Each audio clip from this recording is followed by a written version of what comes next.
I thought it was a myth, but the Mothman is real. Hey there, fellow horror enthusiasts. Before I dive into tonight's story, I need to warn you. What I'm about to share changed everything I believed about our world. If you're listening to this in bed, maybe reconsider. Because after hearing this, I guarantee you'll be staring at your window all night, wondering what might be looking back. If you've ever felt that sensation of being watched in the dark, trust that instinct, it saved my life.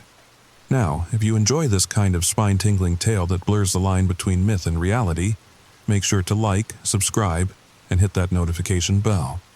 I need to know I'm not alone in this. Leave a comment about your own unexplained encounters. I read every single one, because after what happened to me in Point Pleasant, West Virginia, I need to know if others have seen what I've seen. Let the story begin. I never believed in cryptids. Bigfoot, the Jersey Devil, the Loch Ness Monster, they were just campfire stories to me, legends born from misidentification and overactive imaginations. Until 3 months ago, when I learned that sometimes legends exist for a reason. My name is Alex Morgan. I'm a freelance photojournalist from Columbus, Ohio, specializing in abandoned places, old factories, ghost towns, forgotten landmarks. The emptiness speaks to me, tells stories of what once was. I've always found beauty in decay, in the quiet spaces where nature reclaims what humans have left behind. It was late September when I received an email from an online magazine wanting a photo essay on America's most haunted small towns. The pay was decent, and I needed the work. The assignment would take me through 6 states over 3 weeks. Point Pleasant, West Virginia, was my third stop. The town forever linked to the Mothman sightings of 1966 and the tragic Silver Bridge collapse that followed. I arrived on a Wednesday afternoon, the sky heavy with dark clouds that promised rain. The air had that peculiar electricity that comes before a storm, making the hairs on my arms stand on end. I checked into the Riverfront Inn, a small motel overlooking the Ohio River. My room had a view of the Silver Memorial Bridge, built to replace the one that had collapsed decades ago. "First time in Point Pleasant?" the motel clerk asked as she handed me my key. She was older, maybe in her 70s, with that weathered look of someone who'd spent their entire life in one small town. "Yeah, I'm doing a photography project on the Mothman legend." Something flickered across her face, not quite fear, but a wariness. "You know, some things are better left alone," she said quietly. "Not everything is meant to be understood." I laughed it off. "Don't worry. I'm just here for some atmospheric shots of the town, the statue, maybe the TNT area if I can get permission."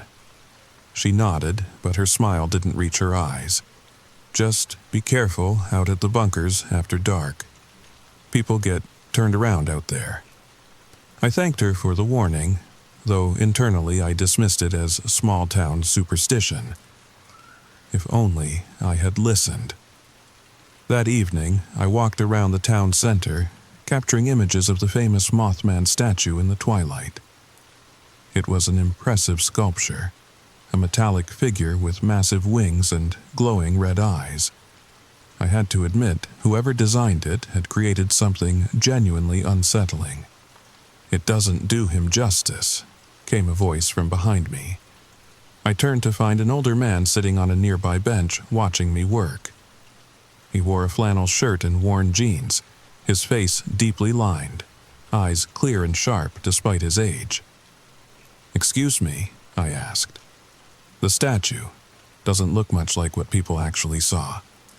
He gestured toward the metal sculpture, too artistic. The real thing was more wrong. I lowered my camera and approached him. Professional curiosity piqued. "Did you live here during the sightings?" He nodded slowly. "Whole life. I was 16 when it started. Didn't see it myself, but my cousin Daryl did. Changed him. Never was the same after." I sat beside him, setting my camera aside. "In what way?" "Got quiet, jumpy. wouldn't go out after dark. Said once you'd seen those eyes looking at you, you carried something back with you.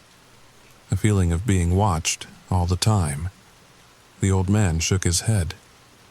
He moved away after the bridge fell. Said there was a connection. That the thing had been trying to warn us. Do you believe that? I asked, trying to keep the skepticism from my voice. His eyes met mine, unnervingly direct.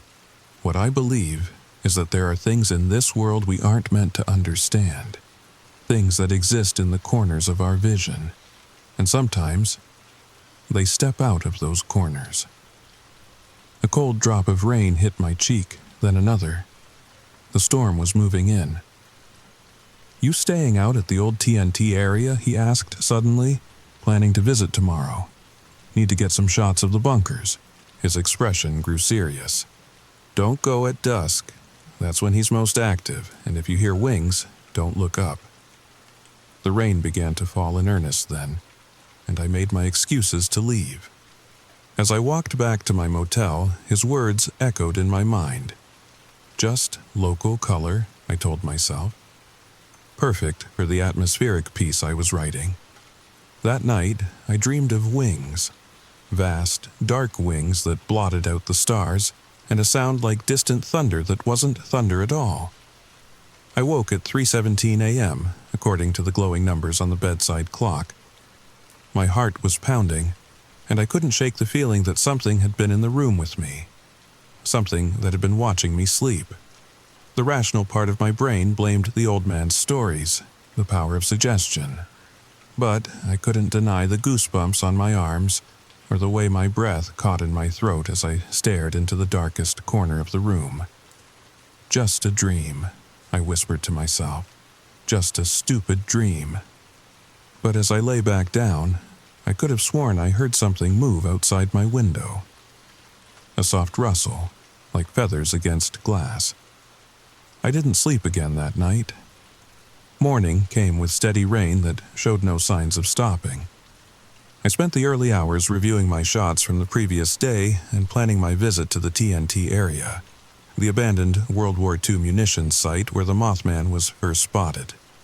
The complex of concrete bunkers, now overgrown and decrepit, was a photographer's dream. Exactly the kind of decay I specialized in capturing. By noon, the rain had eased to a drizzle, and I decided to head out. The TNT area was about 5 miles north of town, situated in what locals called the McClintock Wildlife Management Area. Acres of wetlands and woods that had reclaimed the military installation. I parked my rental car at the edge of a gravel road and checked my equipment one last time. Camera, extra lenses, flash, tripod, and a powerful flashlight for exploring the darker bunkers. The air smelled of wet earth and decomposing leaves, with an underlying metallic tang I attributed to the area's military past. The bunkers themselves were scattered throughout the woods, dome-shaped concrete structures partially buried in the earth. Many were covered in graffiti, evidence that I wasn't the first visitor seeking the Mothman's haunts.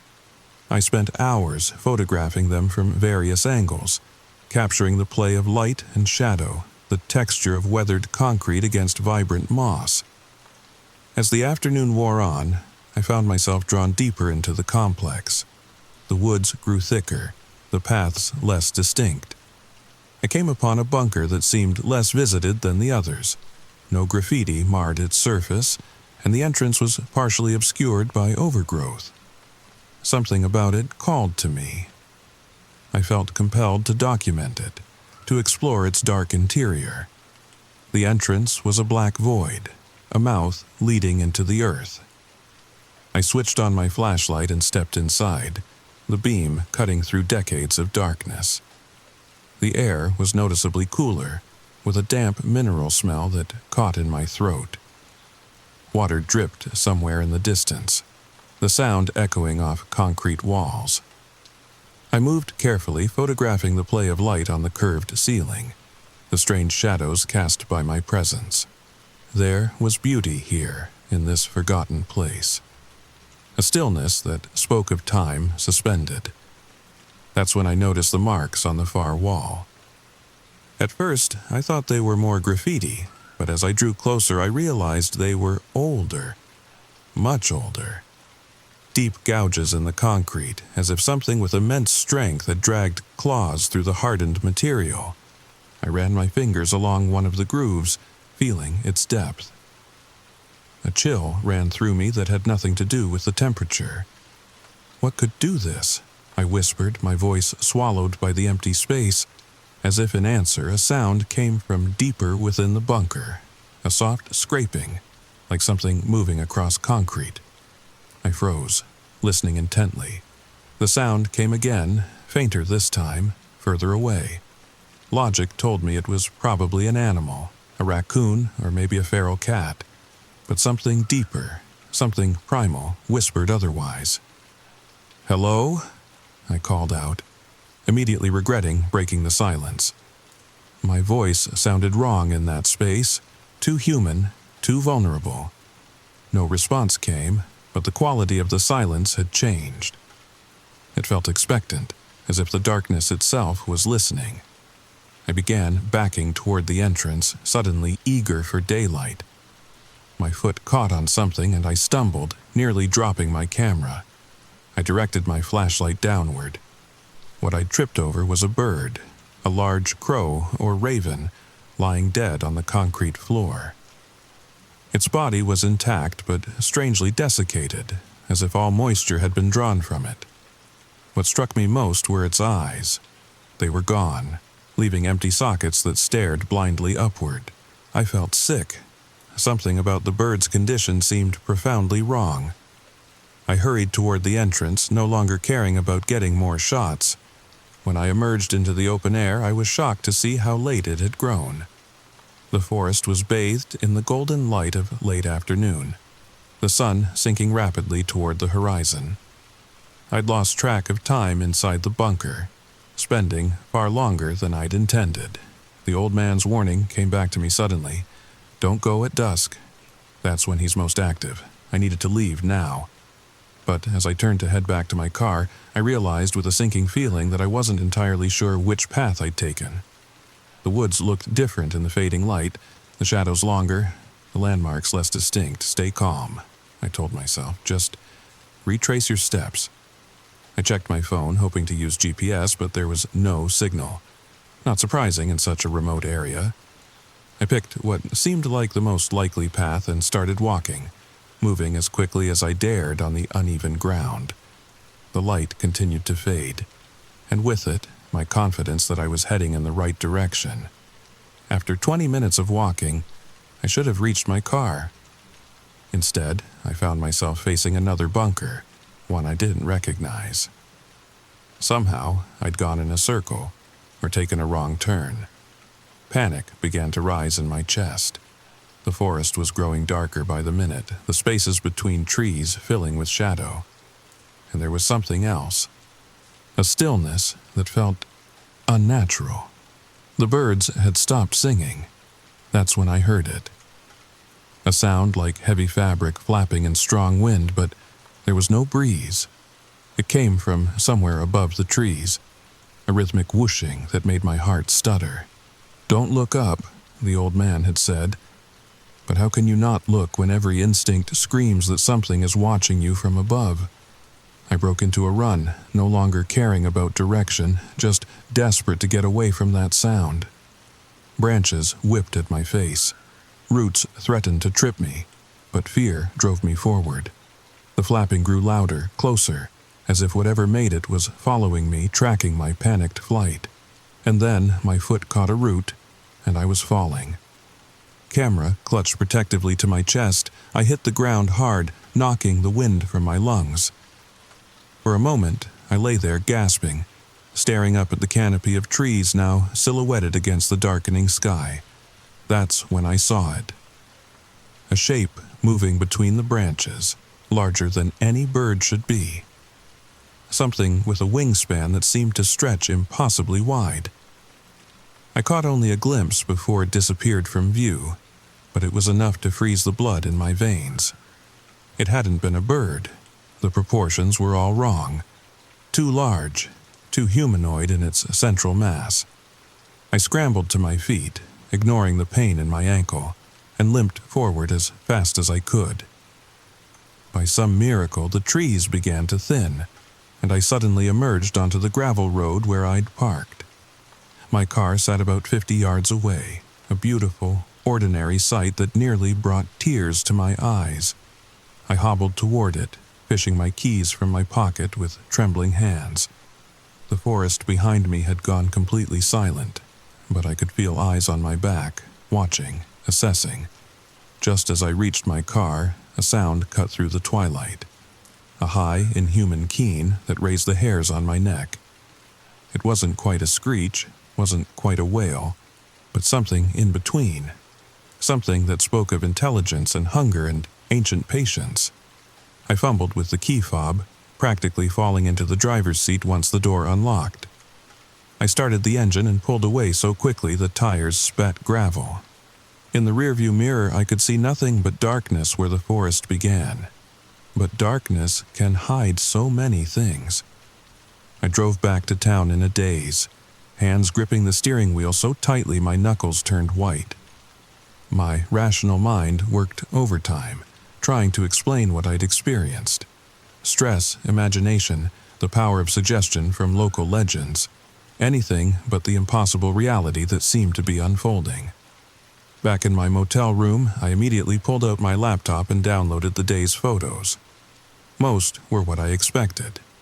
Atmospheric shots of decaying concrete bunkers, beautiful in their abandonment. But when I reached the images from the last bunker, my blood ran cold. In 3 consecutive frames, barely noticeable unless you were looking for it, a shadow moved across the back wall. Not my shadow. I was standing still when these were taken. Something else, something large, had been in that bunker with me, and I hadn't seen it. I zoomed in, enhancing the contrast, trying to make out details. But the shadow remained frustratingly vague. A dark smudge that suggested mass without revealing form.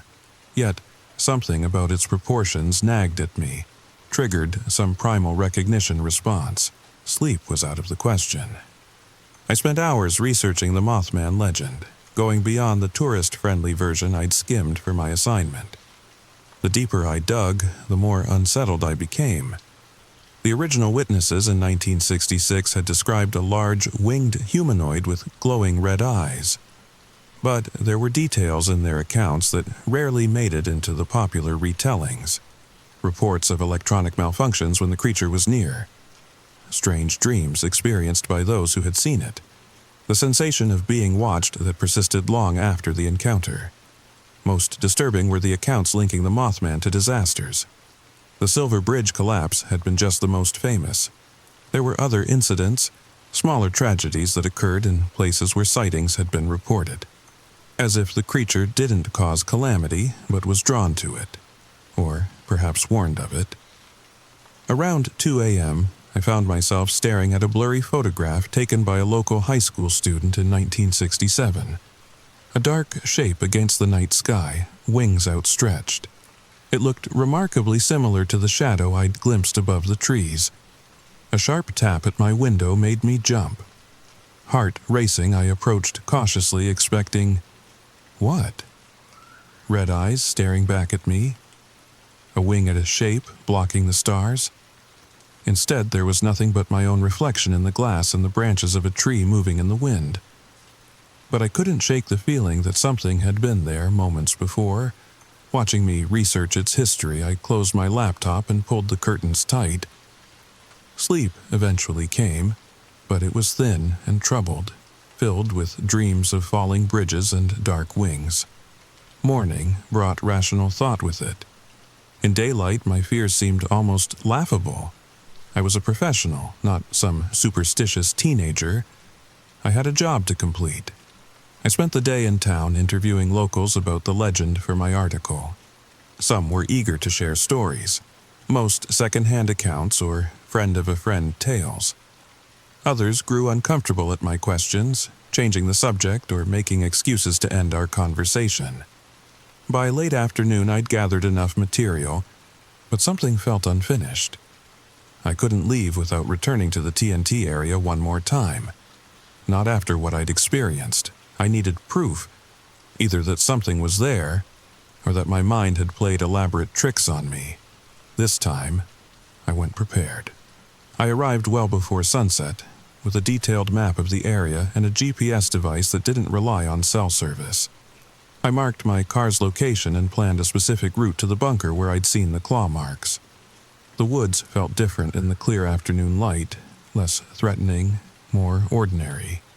I found the bunker easily this time, noting how much less ominous it appeared. The entrance was exactly as I remembered, but inside, everything seemed smaller, less significant. I located the claw marks on the wall. They were still unsettling, but in daylight, I could imagine alternative explanations. Perhaps tools had made these gouges during the bunker's construction, or vandals had created them more recently. The dead bird was still there too, its desiccated form undisturbed. I photographed it carefully, noting details I'd missed in my panic the previous day. Its posture was strange. Wings partially extended as if it had died in flight and then fallen. I finished my documentation and checked my watch. 2 hours until sunset. Plenty of time to return to my car before dusk. As I emerged from the bunker, the air felt different. Heavier somehow. Charged with an energy I couldn't explain. The forest had gone quiet again. The same unnatural stillness I'd experienced the previous evening. But now, in broad daylight. A movement caught my eye, not from above, but from the trees ahead. A figure stood partially obscured by foliage, too distant to make out clearly. Human-shaped, but somehow wrong in its proportions. "Hello?" I called, raising a hand in greeting, assuming it was another visitor. The figure didn't respond or move. I took a few steps forward, squinting to see better. The figure remained motionless. Something about its stillness raised goosebumps on my arms. I raised my camera, zooming in for a better look. Through the lens, I could see it more clearly, and my finger froze on the shutter button. What I'd taken for a person was nothing of the sort. It stood on 2 legs, yes, but its body was too thin, too angular. Its arms hung at its sides, impossibly long, ending in what looked like elongated fingers or perhaps claws. But what made my breath catch was its face, or rather the absence of one. Where features should have been, there was only a smooth, featureless expanse. I lowered my camera slowly, convinced I was seeing things, but the figure remained, still watching me with its faceless gaze, and then it moved. Not toward me, but upward, unfurling what I had taken for a dark cloak behind it. Wings, massive, bat-like wings that stretched to either side. In one powerful motion it launched itself upward, disappearing into the canopy with a sound like thunder. Leaves and small branches rained down from where it had broken through the trees. I stood frozen, camera clutched uselessly in my hands. What I'd seen defied explanation, defied reality itself. Yet I couldn't deny the evidence of my own eyes, or the primal terror that now coursed through me. "Run!" every instinct screamed. And this time I listened. I followed my planned route back to the car, moving as quickly as I dared while keeping aware of my surroundings. Every shadow in my peripheral vision became a threat, every rustle of leaves a warning. The flapping sound returned, following me just out of sight. Sometimes to my left, sometimes to my right, sometimes directly overhead, playing with me, hurting me.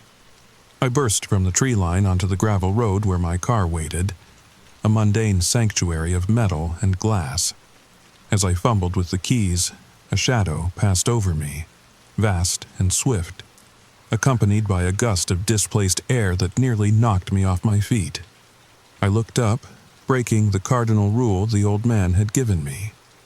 For just an instant I saw it silhouetted against the cloudy sky, a winged humanoid figure larger than any bird, with 2 glowing points of crimson where eyes should be. Our gazes met across an impossible divide of species and understanding, and in that moment, I felt something pass between us, A message without words, a knowledge without language. Disaster was coming. I left Point Pleasant that night, throwing my belongings into my suitcase and checking out of the motel well after dark. The desk clerk didn't question my sudden departure, though something in her eyes told me she understood. "Be careful on the bridge," was all she said as I handed back my key. Those words followed me as I drove across the Silver Memorial Bridge, my eyes constantly darting to the rearview mirror. The water below was black and fathomless, the structure beneath me suddenly feeling fragile despite its solid engineering. I continued my assignment, visiting the remaining towns on my list, but my heart wasn't in it anymore. My photos felt hollow, technical exercises rather than artistic expressions. The other haunted locations seemed like cheap tourist traps compared to what waited in the forests of Point Pleasant. When I returned home to Columbus, I developed the photographs from the TNT area and spent hours examining them. Most showed nothing unusual, just abandoned bunkers being reclaimed by nature. But there were anomalies, strange light effects that couldn't be easily explained, dark smudges at the edges of frames that suggested movement, and one image, taken during my panicked flight through the forest, contained something that still makes my heart race when I look at it, captured unintentionally as my camera swung upward during a stumble. A partial figure among the highest branches, wings half extended, long limbs gripping a tree trunk, and 2 points of light where eyes should be, reflecting my camera's flash. Not clear enough to convince a skeptic, but unmistakable to me. The Mothman, real and undeniable. I completed my article, carefully crafting it to hint at my experience without revealing the full truth. The magazine published it under the title Legends in the Landscape, featuring my photos prominently. It was well received, even earning me a few offers for similar work. But something had changed in me. 3 weeks after returning from Point Pleasant, the dreams began. Always the same sequence. I'm standing on a crowded street in an unfamiliar city. People move around me, oblivious to the shadow that grows across the pavement. No one looks up but me. Above us, wings block out the sun. Red eyes find mine in the crowd, and then the ground begins to tremble. I wake before I see what happens next, but the feeling remains. A certainty that something terrible is approaching. Something that can't be stopped. After the 5th consecutive night of the same dream, I noticed something when checking the news. A series of small earthquakes had been reported in the Pacific Northwest, centering around Seattle. Minor tremors, causing little damage, but unusual for the frequency. A coincidence, I told myself. But the dreams continued, becoming more specific. I began to recognize landmarks, the Space Needle, Pike Place Market, places I'd visited once on a photography trip years ago, Seattle. The disaster was coming to Seattle. What do you do with knowledge like that? Who would believe me if I said a mythical creature had somehow planted warnings in my dreams? I would sound delusional, possibly dangerous, yet I couldn't simply ignore it. After another week of dreams, each more vivid than the last, I booked a flight to Seattle. I had no plan, no idea what I would do once I arrived, only the certainty that I needed to be there. The morning of my flight, I woke to breaking news. A 6.5 magnitude earthquake had struck just off the coast of Washington state. Significant damage in Seattle, several buildings collapsed, emergency services overwhelmed. The death toll was still being determined. I sat staring at my packed suitcase, a hollow feeling in my chest. Too late. I had been too late. I canceled my ticket and spent the day glued to news coverage of the disaster. The worst damage had occurred in the exact area I'd seen in my dreams, a section of downtown where an older building had completely collapsed. The final death toll was 37 souls who had been inside when the structure failed. That night, I didn't dream of Seattle. Instead, I found myself back in the forests of Point Pleasant, standing before that unmarked bunker. The Mothman waited inside, its red eyes glowing in the darkness. "Why show me if I couldn't stop it?" I asked in the dream. It had no mouth to speak with, but somehow I understood its answer. It doesn't show us to stop what's coming. It shows us so we know that some things are beyond our control, that fate has patterns we can glimpse but never fully comprehend. I woke with tears on my face and a certainty that my dreams of disaster were over. The Mothman had delivered its message. Whatever connection had formed between us in that forest was severed now, its purpose fulfilled. But something else remained. A heightened awareness. A sensitivity to the thin places where our world meets others. Sometimes, in the deepest part of night, I still catch movement at the edges of my vision, dark shapes that vanish when directly observed. And occasionally, when I'm photographing abandoned places, I feel a familiar presence. A watcher from another realm, neither malevolent nor benevolent, but simply other. I never capture it on camera anymore, though sometimes my photographs show strange lights or shadows that weren't visible to my naked eye. The Mothman isn't just real. It's a messenger, a harbinger that exists at the boundary between worlds. Its purpose isn't to cause disaster, but to witness it, and occasionally, for reasons I may never understand, to share that burden of knowledge with human observers. I still visit Point Pleasant sometimes. I sit on the bench near the metallic statue with its artistic interpretation of what I know to be far stranger and more terrible in its actual form. Sometimes the old man is there too, and we nod to each other in silent understanding. We are connected by what we've seen, what we know, that the veil between worlds is thinner than most people realize, that sometimes things step through from the other side, things with wings and glowing eyes that carry knowledge of what is to come. I don't try to convince skeptics anymore, I don't need to. The truth of the Mothman isn't something that can be proven with photographs or testimonials. It's something you know in your bones when you've stood in its presence, when you've felt its alien awareness touch your mind. It's something you carry with you forever. A certainty that there are mysteries in this world that will never be explained, and perhaps were never meant to be. And sometimes, on dark nights, when the wind sounds like the beating of massive wings, I still don't look up. If this story left you with chills running down your spine, don't keep the terror to yourself. Like and subscribe for more encounters with the unexplained. Have you ever experienced something you couldn't rationalize? Something watching you from the darkness? Share your stories in the comments below. And remember, sometimes legends exist for a reason. Sometimes the myths we dismiss are warnings from those who encountered the impossible. And sometimes, when you feel eyes on you in the dark, there really is something watching. Until next time, sleep tight. Or try to. Story number 2. Have you ever had that moment when you're all alone in your house and you hear something that shouldn't be there? That gentle tap tap tap that makes your heart skip a beat?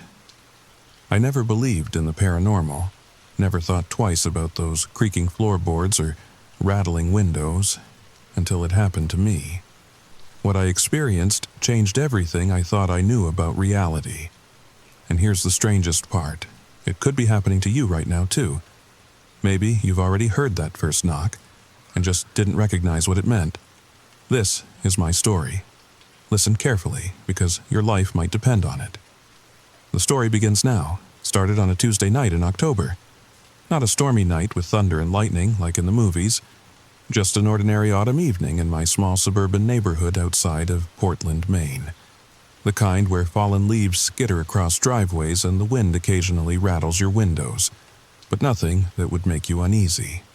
I'd moved into the colonial-style house just 3 months earlier.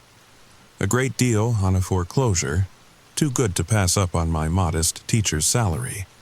The previous owners had left suddenly, according to my realtor, but that wasn't uncommon in today's economy.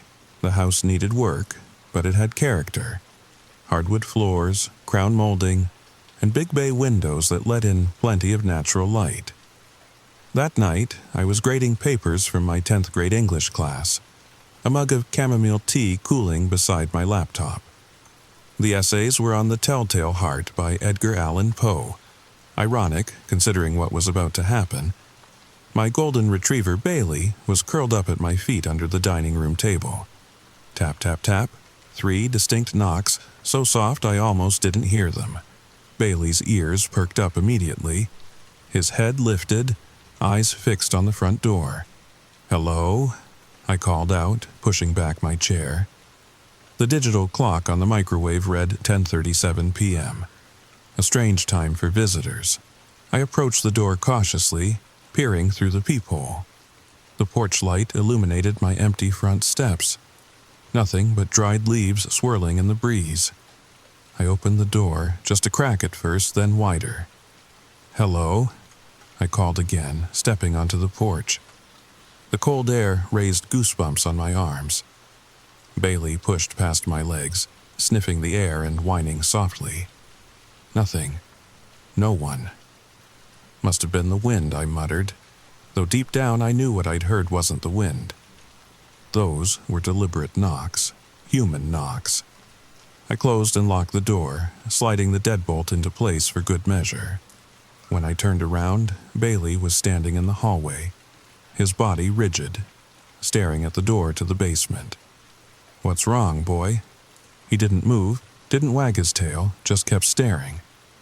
I shook my head and returned to my papers. 15 minutes later, I'd almost forgotten about the incident when...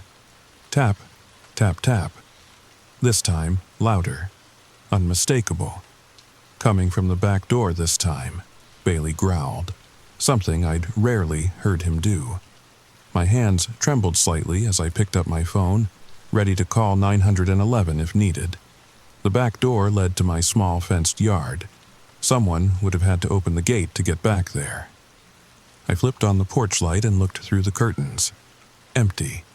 Just like the front. I didn't open the door this time. "Hello? Is someone there?" I called through the glass. "This isn't funny." Silence greeted me. Bailey pressed against my leg, his body tense. I double-checked all the locks, then grabbed a kitchen knife, just in case, and did a quick sweep of the house. Everything was normal. No signs of intrusion, no open windows, nothing out of place. By midnight, I'd convinced myself it was just neighborhood kids playing pranks. I lived near a high school, after all. It made perfect sense. I finally headed upstairs to my bedroom, Bailey following close behind. As I drifted off to sleep, I thought I heard something again.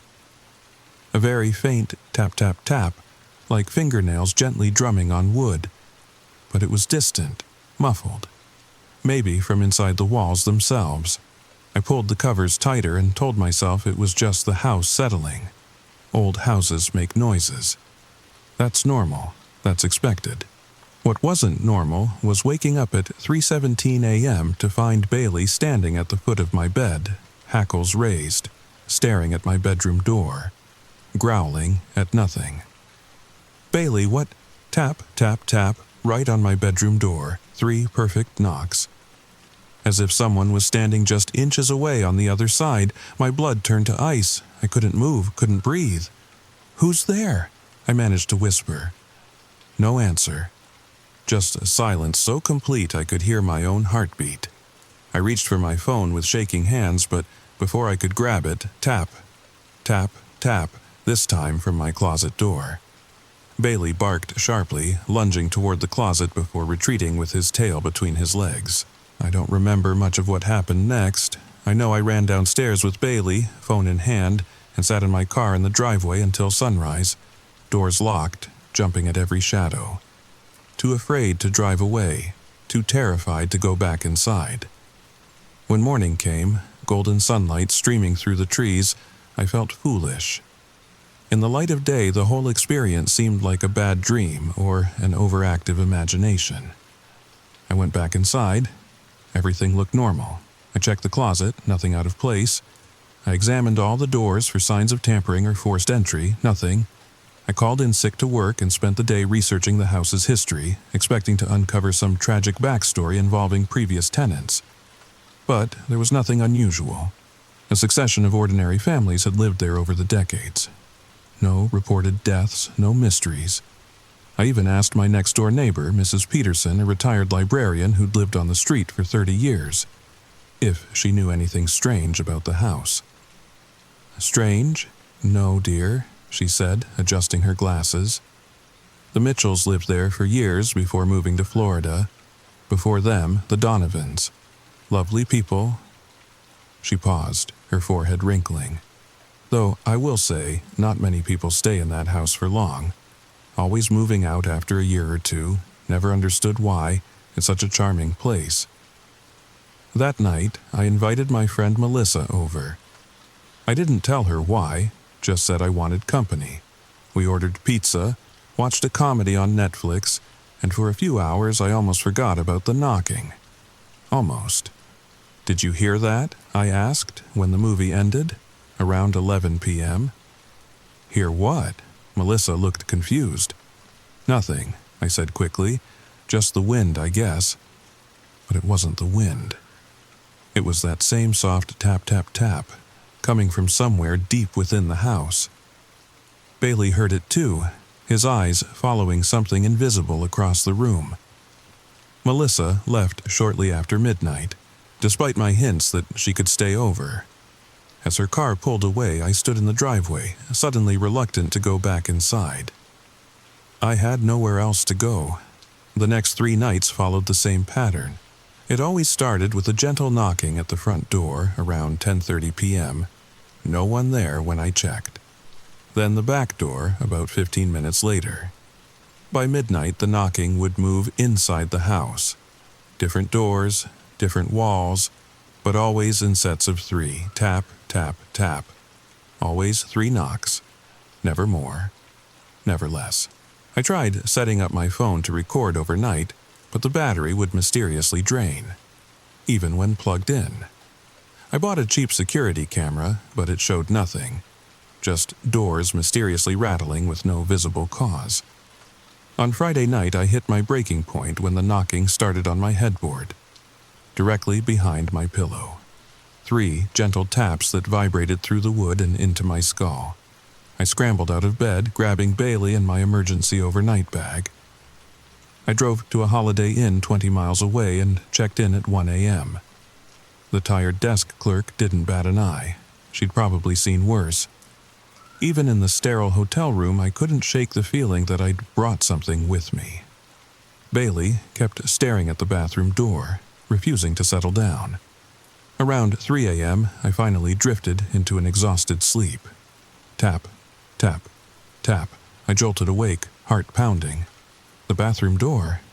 No, I whispered, not here too.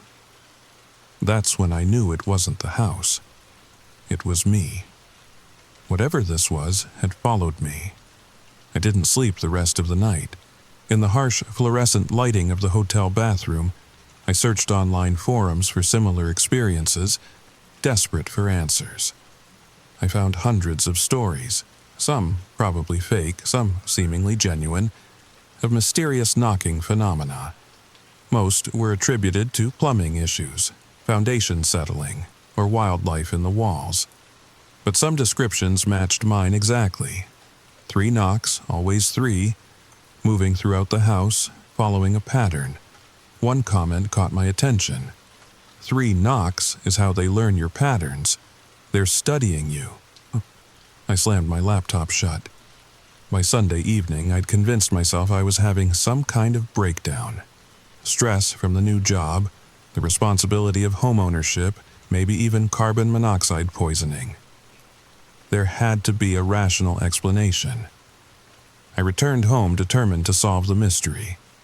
I invited my brother Ryan to stay for a few days. He was a contractor and could check the house for structural issues that might cause strange noises. Pipes can make crazy sounds, Ryan assured me as he inspected the basement, especially in older homes. Water hammer is common. Pressure builds up and then releases suddenly. His confidence was comforting. For a while. That night, we stayed up late watching a football game. When the knocking started, right on schedule at 10:37 p.m., Ryan heard it too. "What the hell was that?" he asked, muting the TV. For the first time, someone else had witnessed it. I wasn't imagining things.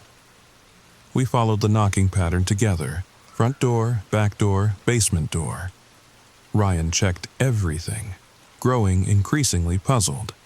"This isn't pipes," he finally admitted. "I don't know what this is."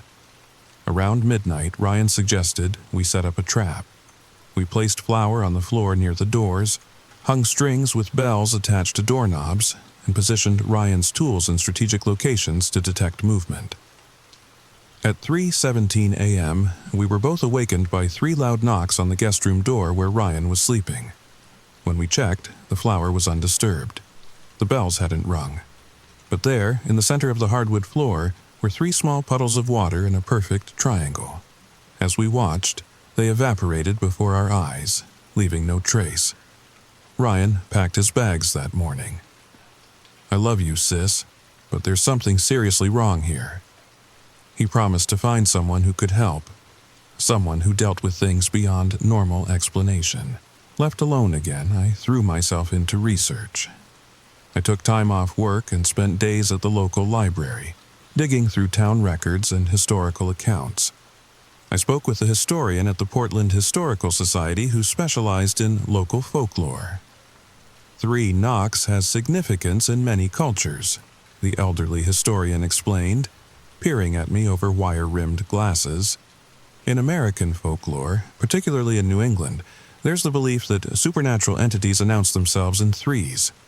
It's both a mockery of the Holy Trinity and a form of permission-seeking. "Permission?" I asked. "Yes. The theory is that certain entities cannot fully enter your life without being acknowledged or invited. The knocking is a request for entry." "What happens if they're acknowledged?" The historian's expression grew grave. "The accounts vary, but in most cases, the knocking stops and something else begins." 2 weeks into the ordeal, I noticed something had changed. The knocking now followed me everywhere, at school while teaching, at the grocery store, in my car at traffic lights. Tap, tap, tap, always just loud enough for me to hear, but never noticeable to others around me. Bailey had become my constant shadow, refusing to leave my side even for a moment, his eyes always tracking something I couldn't see. My appearance had begun to suffer. Dark circles under my eyes, weight loss, a perpetual tremor in my hands. My principal had suggested I take additional time off, concerned about my health. I started sleeping with the lights on, though sleep was a generous term for the brief periods of unconsciousness I managed between knocks. During one such restless night, I found myself staring at the ceiling, counting the knocks as they moved around the house, when I realized they were forming a pattern. Front door, back door, basement door, bedroom door, closet door, bathroom door, then repeat. It wasn't random. It was a circuit of some kind, moving clockwise through the house, hitting every entrance and exit. Testing boundaries, in my exhausted, half-delirious state, a thought occurred to me. What if I answered? Not just by calling out, "Who's there?" but by knocking back. The next time I heard the 3 gentle taps on my bedroom door, I approached it slowly, my heart pounding so hard I thought it might burst from my chest. I raised my trembling hand and before I could reconsider, knocked 3 times in response. Tap, tap, tap. Silence followed. Deeper and more profound than any silence I'd experienced before. Even the normal sounds of the house, the humming refrigerator, the ticking clock, the gentle whir of the heating system, all ceased at once. For one hopeful moment, I thought it was over. Then came a 4th knock, louder than all the others, a single, powerful boom that shook the door in its frame. Bailey began to howl, a sound of pure animal terror that raised every hair on my body. I stumbled backward, tripping over my own feet and landing hard on the floor. The door remained closed, But something had changed. I could feel it in the air, like the electrical charge before a lightning strike. I'd made a terrible mistake. I'd acknowledged it, responded to it, given permission. I grabbed Bailey and ran to my car, driving aimlessly through the pre-dawn streets. I ended up at a 24-hour diner on the outskirts of town, nursing a cup of coffee as the sun rose, trying to make sense of what had happened. That's when I noticed the waitress staring at me. A woman in her 60s with silver hair and tired eyes. "You've got the look," she said, sliding into the booth across from me without invitation. "Excuse me. Like you've been hearing things, seeing things that shouldn't be there." She leaned forward. 3 knocks, right? My coffee cup froze halfway to my lips. "How did you—" "Happened to me 30 years ago. My husband thought I was losing my mind." She tapped her temple. "Maybe I was, a little. But that doesn't mean it wasn't real." For the next hour, as the diner filled with morning customers, she told me her story. Similar to mine in many ways. The knocking that followed a pattern. The escalation when she responded. "It's testing you," she explained. "Learning your boundaries, your fears, what makes you tick." "What is it?" I asked desperately. "Folks around here have different names for it. Some call it a knocker or a threshold tester. Old-timers might say it's the devil seeking entry." She shrugged. "Names don't matter much. What matters is knowing how to end it." According to the waitress, I had 3 options. Move far away and hope it didn't follow. Perform a complex banishing ritual involving ingredients I'd never heard of. Or the 3rd option, the one that had worked for her. "You have to let it in," she said simply. I stared at her, certain I'd misheard. "Let it in? That sounds like the worst possible idea. Not like you're thinking." She reached across the table and patted my hand. Her touch surprisingly warm. "It wants permission to cross your threshold. Once it has that, it needs to take something from you. Something small but personal. After that, it moves on." "Takes what?" "A memory, usually one you won't miss much." I left the diner with the waitress's phone number and more questions than answers. But for the first time in weeks, I had something resembling hope. A potential way out. That night, I prepared according to her instructions. I placed a small wooden bowl of salt water by each door. I tucked sprigs of rosemary under my pillow. And most importantly, I selected a memory I could bear to lose. My disastrous first date with Rick Summers in 11th grade, a memory that only brought embarrassment anyway. When the knocking began right on schedule, I was ready. Seated, cross-legged on my living room floor, Bailey beside me, trembling but present. "I acknowledge you," I said aloud, as 3 knocks sounded on my front door. "I give you permission to enter. I offer a memory in exchange for peace." The knocking stopped mid-sequence. The silence that followed was different this time, expectant rather than threatening. Slowly, the front door swung open, though there was no breeze, no visible force pushing it. Bailey whimpered but didn't run. In the open doorway stood nothing, just the darkness of the October night.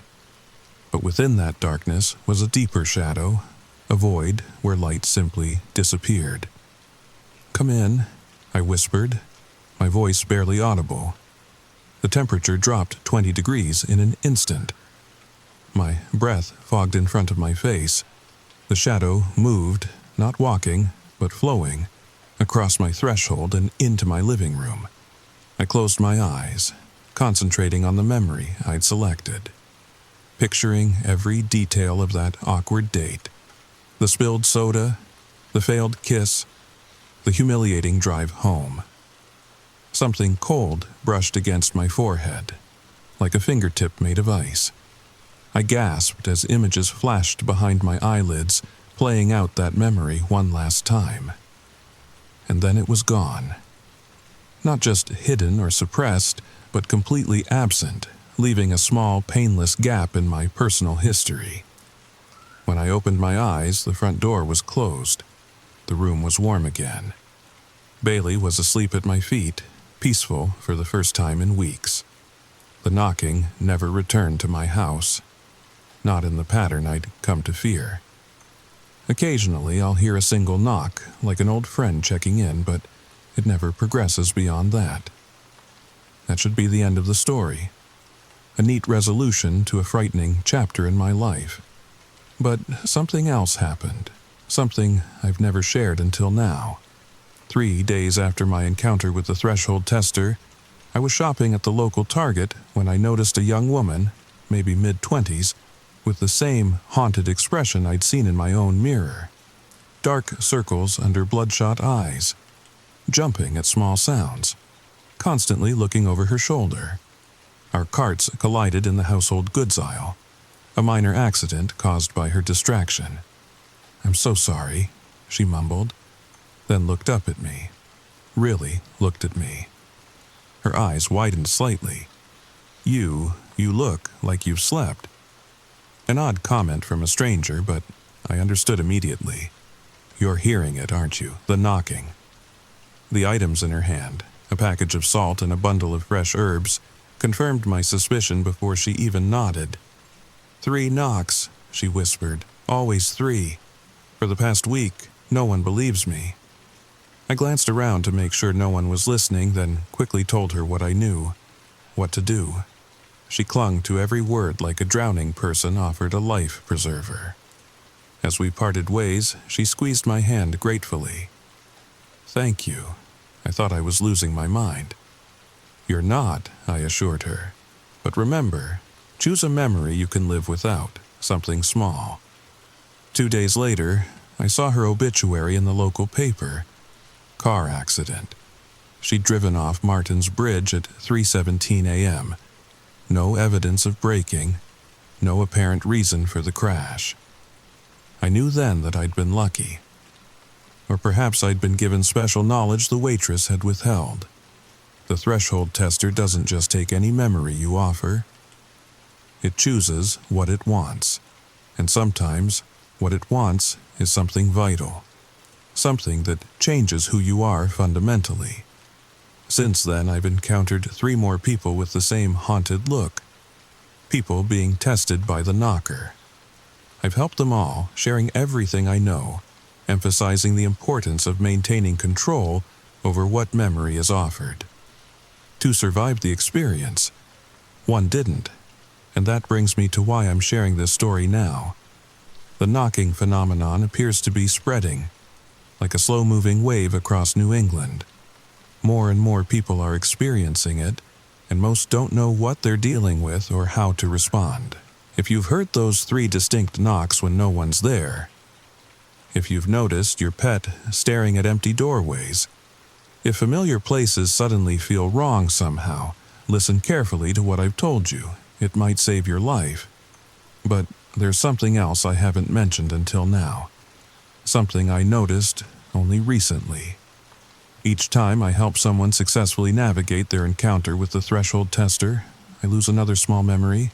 Nothing important, a childhood birthday party, the name of my 3rd-grade teacher, the plot of a favorite book, but the pattern is unmistakable. It's as if I've become a conduit somehow, a means for this entity to feed without destroying its hosts entirely. I don't know how many memories I have left to give, or what happens when I run out. But I know I can't stop helping others facing this threat. Too many lives are at stake.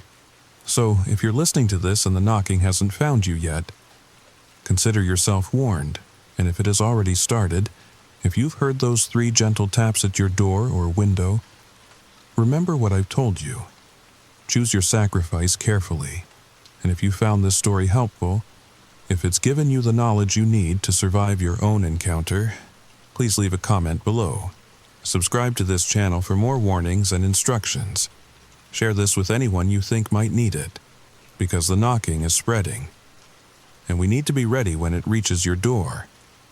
Tap, tap, tap. Do you hear that? It might already be too late. Did this story make your skin crawl? Did you check your doors after listening? Drop a comment below with your own strange knocking experiences. Subscribe for more spine-tingling tales that will keep you up at night, and don't forget to share with anyone who loves a good scare. What memory would you be willing to sacrifice? Let me know in the comments. Story number 3. Have you ever felt that creeping sensation? The one that crawls up your spine when you're alone at night, staring into the darkness beyond your window? There's something about forests at night that awakens our most primal fears. The way shadows dance between trees, how sounds carry differently through dense foliage, making you question whether that crack of a twig was just a squirrel, or something else. I'm about to share a story that changed how I view the woods forever. If you've ever gone camping or hiking through America's vast wilderness, you might think twice before your next adventure.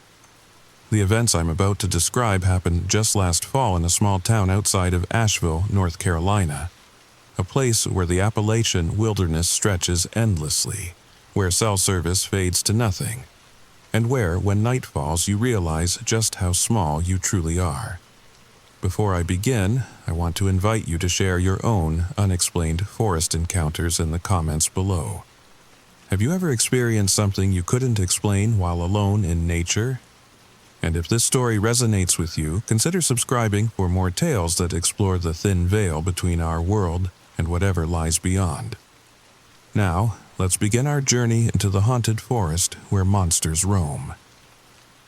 The October air carried a distinct chill as I turned off the main highway onto the narrow gravel road that would lead to my late Uncle Frank's cabin. The GPS had given up miles ago, leaving me with nothing but his hand-drawn map and fading daylight. "You'll know it when you see it," he'd always said about the turnoff. Right after the crooked oak that looks like it's reaching for the road. I'd inherited the cabin after Uncle Frank's unexpected passing last month. Heart attack, they said. He was found on his front porch, eyes wide open, staring toward the tree line. The coroner mentioned it was the strangest expression of fear he'd ever seen on a deceased person. The rental car bounced roughly over the uneven terrain as pine trees closed in on either side, creating a natural tunnel that seemed to swallow the last of the daylight. The forest was eerily quiet. No chirping crickets, no hooting owls. Just the crunch of gravel beneath tires and the occasional scrape of branches against the car's roof. "Almost there," I whispered to myself. And there it stood. Uncle Frank's cabin. My cabin now. A simple, one-story structure with a generous porch wrapped around 3 sides. Solar panels glinted on the roof, a recent addition, according to the lawyer who handled Frank's estate. He'd gone off-grid years ago. I parked and sat for a moment, taking it all in. The absolute stillness of the place. Even with the engine off, there should have been sounds. Nature sounds. But there was only silence. Deep, unnatural. Silence. I grabbed my duffel bag and approached the cabin. The porch steps creaked under my weight. The first sound in this vacuum of quiet, and it made me jump slightly. A key hung from a nail beside the door. The door swung open with a long, low groan. That night, as I explored the cabin, I discovered Uncle Frank's notebooks. Most contained the precise observations of a biologist studying local wildlife. But the recent entries were different. Fragmented sentences, hurried sketches, references to movements at the tree line, and voices in the wind. The last entry, dated just 3 days before his death, contained only one sentence. "They're getting bolder, coming closer to the cabin each night." A cold sensation settled in my stomach. I closed the notebook, telling myself that loneliness and isolation could do strange things to a person's mind. Around 10 p.m., I decided to call it a night. Despite my exhaustion, sleep wouldn't come. The silence outside was oppressive, making the occasional creak of the cabin's wooden frame seem thunderous by comparison. Then I heard it, a soft thud against the exterior wall. Like something solid but not too heavy had been thrown against the cabin. I sat up, straining to listen. Thud. There it was again. This time, from a different side of the cabin. Thud, thud, thud, 3 impacts in rapid succession, moving around the perimeter as if something was circling it. I reached for my phone, activating the flashlight app, and slipped out of bed. Moving quietly to the bedroom window, I parted the curtains just enough to peer out into the darkness. The moon had risen, casting pale blue light across the clearing. The tree line stood about 50 yards from the cabin in all directions, a wall of impenetrable black beyond the moonlit clearing. Nothing moved in that open space between cabin and forest. No animals, no wind stirring the tall grass. Nothing visible that could explain the thuds. Thud. Now from the front of the cabin. At the front window, I again peered cautiously outside. Still nothing visible in the clearing.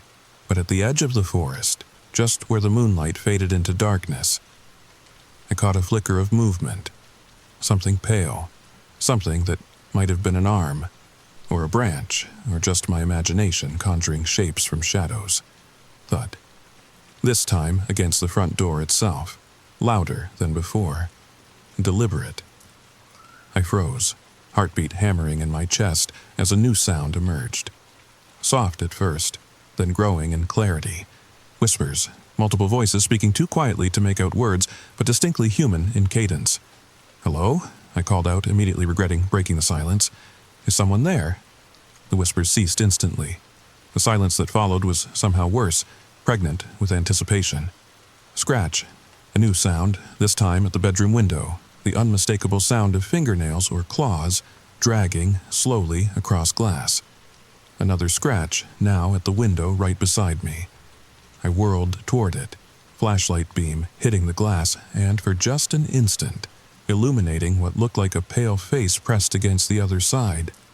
A face with the features that were almost but not quite human. Eyes too large and too dark, a mouth stretched too wide. I stumbled backward with a choked cry as the beam of light passed over it, and then there was nothing there at all. Sleep eventually came, though it was shallow and plagued by dreams of pale figures moving just at the edge of vision, of whispers too quiet to understand but somehow menacing in tone. I awoke to birdsong and sunlight streaming through the bedroom window. The terror of the night seemed distant and foolish in the brightness of morning.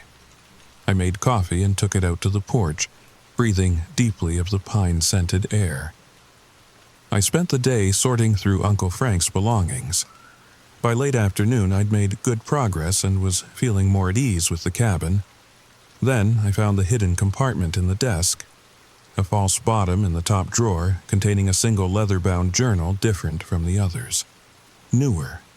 The first page bore a title in my uncle's handwriting, The Forest Dwellers.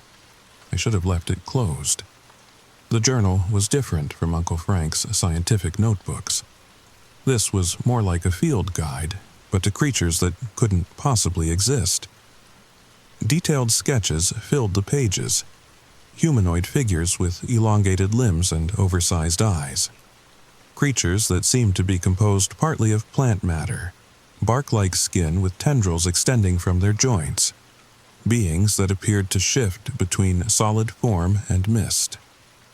First contact made after 3 years of residence, one entry read. They observe before approaching. They learn your patterns. When they finally reveal themselves, it means they've been watching you for much longer than you realize.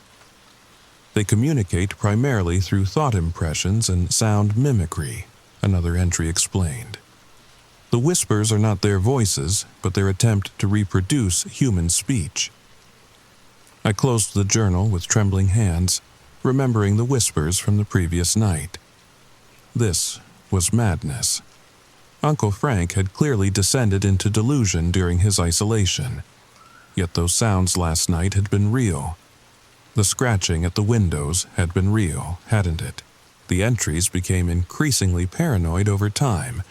Frank wrote about making deals with the forest dwellers, leaving offerings at the tree line to keep them from approaching the cabin. They want to understand us, he'd written.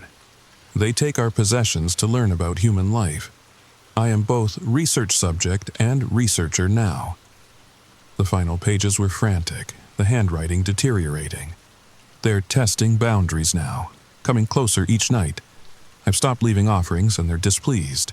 The whispers have changed tone, more urgent, more demanding. The last entry was dated the day before Frank died.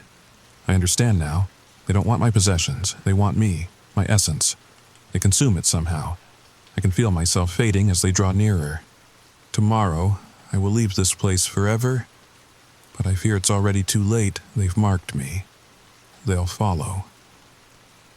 I set the journal down, noticing for the first time that afternoon had faded into evening while I'd been reading. The golden light of sunset filtered through the windows, but it would soon give way to darkness. I needed to leave, now, before night fell completely. I hastily packed my overnight bag and stepped onto the porch and froze. The clearing around the cabin had changed. The open space that had stretched 50 yards to the tree line that morning now seemed to have shrunk. The forest edge looked closer, much closer, as if the trees themselves had crept forward during the day. I hurried to my car, but the engine refused to start. As I stood there, the last direct sunlight disappeared behind the mountains. Dusk settled over the clearing, and with it came the unnatural silence I'd noticed the previous evening. The birdsong ceased. The rustling of small animals in the underbrush went quiet. I glanced toward the forest edge. In the dimming light, the trees looked different, taller, more densely packed, and still, somehow, closer than they should be. Movement caught my eye, something pale shifting between trunks at the forest's edge. I reluctantly returned to the cabin, making sure all doors and windows were securely locked. Night fell completely outside the windows. I turned on every light in the cabin, creating a bubble of artificial brightness against the pressing darkness. In Uncle Frank's journal, I found some tactics he had tried against the forest dwellers. Sound, most effective. They dislike human music especially, Frank had written. It seems to confuse or disturb them. I immediately went to my phone and pulled up my music playlist, setting it to play through its small but adequate speaker. Around 11 p.m., the first thud came. Thud. Another impact from a different wall. I turned the music up louder until it was almost painfully amplified in the small space. The thuds paused momentarily, then resumed with a greater force. Then came the whispers, somehow audible even over the blaring music. Coming closer. Marked by him. Your turn now. As if on cue, the lights flickered. The music on my phone stuttered, then resumed. The cabin lights flickered again, longer this time. The music stopped completely as my phone screen went black. Dead, despite having been at 70% battery just moments before. The whispers grew louder, more distinct. Come outside. See us properly. We've waited so long. Scratch, scratch, scratch. Fingernails or claws on glass from every window simultaneously now.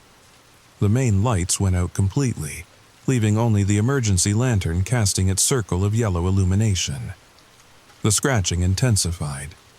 The thuds became pounding, deliberate, rhythmic, like dozens of fists striking in unison. The pounding stopped abruptly. The scratching ceased. Even the whispers fell silent. Then a new sound, the worst yet, the door handle turning. Slowly, methodically, back and forth, testing. The handle stopped turning. Another silence fell, this one somehow expectant. Tap, tap, tap. A gentle, almost polite knocking on the front door. So different from the violent pounding of moments before that it was somehow more terrifying. We know you're afraid. A voice spoke clearly from the other side of the door, not a whisper now, but a perfect imitation of human speech. Too perfect. Unnaturally smooth and modulated. We can feel your fear. It calls to us, just as his did. What do you want? I managed to ask, my own voice cracking with terror.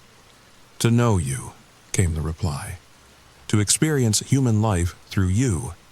To share your perceptions. I don't understand, I said. taking an involuntary step toward the door, drawn by a morbid need to look through the peephole to see what was speaking. "Your uncle understood in the end," the voice continued. "He welcomed us, finally, shared himself with us. You could do the same." I was at the door now, my hand reaching for the peephole cover before I could stop myself. The lantern behind me flickered, its battery weakening. I had minutes at most before total darkness. I pressed my eye to the peephole. Through the fisheye lens of the peephole, the porch appeared distorted but empty. No figures stood directly in front of the door. I pulled back, confused and still terrified. "Where are you?" I whispered. "Everywhere," came the reply, now from the window to my right. I turned sharply to see a face pressed against the glass, or what approximated a face. In the dim lantern light, I could make out only impressions. 2 large eyes that reflected light like an animal's, a mouth that opened wider than any human mouth should. I stumbled backward, knocking into the emergency lantern. It teetered, but stayed upright, its light flickering more pronouncedly now. "The light fades," observed the voice, now coming from a different window. I whirled to see another face, similar but distinct from the first. "Soon you will see us as we truly are." The faces withdrew from the windows, but I could sense movement outside. Many entities circling the cabin. I found a box of emergency candles and a lighter in a drawer. My hands shook as I lit the first candle, then another, placing them strategically around the main room. The lantern gave out completely just as I lit the last candle. The cabin was now bathed in flickering golden light. "Clever," came a voice from directly behind me. I spun around with a gasp. The cabin appeared empty, but I felt a presence, multiple presences, as if the very air had thickened with watching entities. "We cannot fully manifest in your artificial light," the voice explained. "But neither can we leave. You interest us too much." "Why?" I demanded. "What could you possibly want with me?" "Experience," said one voice. "Emotion," said another. "Life," said a third. "We exist differently than you," continued the first voice. "We observe, we absorb. We learn through proximity to other consciousness. Your uncle was a feast of new perspectives after so many years of forest animals and occasional hikers." The candle nearest to me flickered violently, then stabilized. But in that moment of dimming, I thought I saw something move at the edge of my vision. A tall, thin figure that was there and gone too quickly to properly perceive.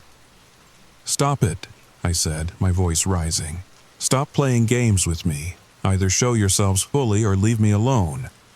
"As you wish," the voice replied. The air in the center of the room seemed to thicken, to gather substance. Candle flames bent toward it, as if drawn by an invisible force. Shadows deepened and pooled, taking on dimension and form. And then, standing before me, was a figure.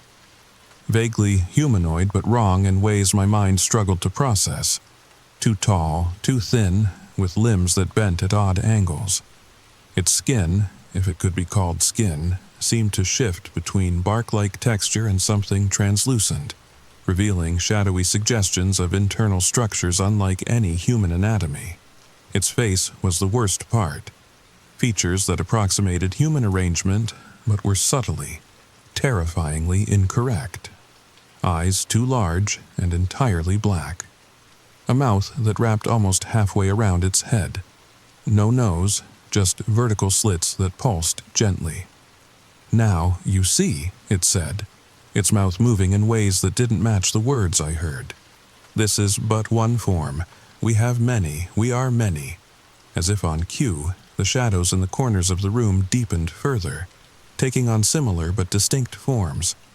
3, 5, a dozen entities now stood in the small cabin space surrounding me completely. "What are you?" I managed to ask. "Older than your kind," replied the entity. "Born of the forests when the world was young, watching as humans spread across the land, learning, adapting. becoming more complex as we observed your complexity. "We were simple once," said another entity, "mere forest spirits with base awareness. But proximity to human consciousness changed us. You imagined monsters in the dark, and so we learned to become what you feared." One of the candles guttered out, shrinking the circle of light. The entities seemed to grow more solid, more present in the dimming illumination. "Dawn approaches," said the first entity, glancing toward the window where the faintest lightening of the sky was visible. "We must return to the forest depths." "Our offer remains," said another. "Stay. Learn of us as we learn of you. Your uncle began this exchange. Continue his work." "His work?" I echoed. "He documented us, classified us, began to understand us, before fear overcame his scientific curiosity." I glanced at Frank's journal on the desk, remembering the detailed sketches, the taxonomic classifications. "If I stayed," I said slowly, "would you stop the intimidation, the whispers and scratching?" The first entity seemed to consider this. "Fear sharpens perception, makes humans more receptive to our presence, but perhaps a different approach might yield different insights." "A cooperative study," suggested another entity. One by one, they melted into the shadows, becoming transparent, then vanishing altogether.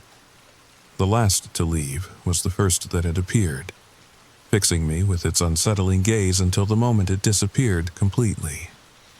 And then I was alone in the cabin, candles still flickering, dawn light steadily growing stronger. Birds began to sing outside. The natural sounds of the forest returned as if they'd never been absent. I spent the next day preparing for another encounter. I found emergency supplies, set up redundant light sources, and discovered Uncle Frank's digital voice recorder and camera with night vision capability. I would document everything, create an objective record. As night fell, I positioned myself in the center of the main room, surrounded by light sources. The voice recorder sat on the coffee table, already running. The camera hung around my neck, ready for use. "I know you're there," I said aloud to the empty room. "I've decided to accept your offer. A cooperative study, mutual observation." The temperature in the cabin dropped sharply. My breath clouded in front of my face. They were here. Unlike the previous night, there were no dramatic manifestations. Just a subtle thickening of shadows in the corners of the room, a gentle distortion of the air. Through the camera viewfinder, I could see more clearly. A figure taking shape, similar to those from the previous night but less defined, as if deliberately maintaining a level of transparency.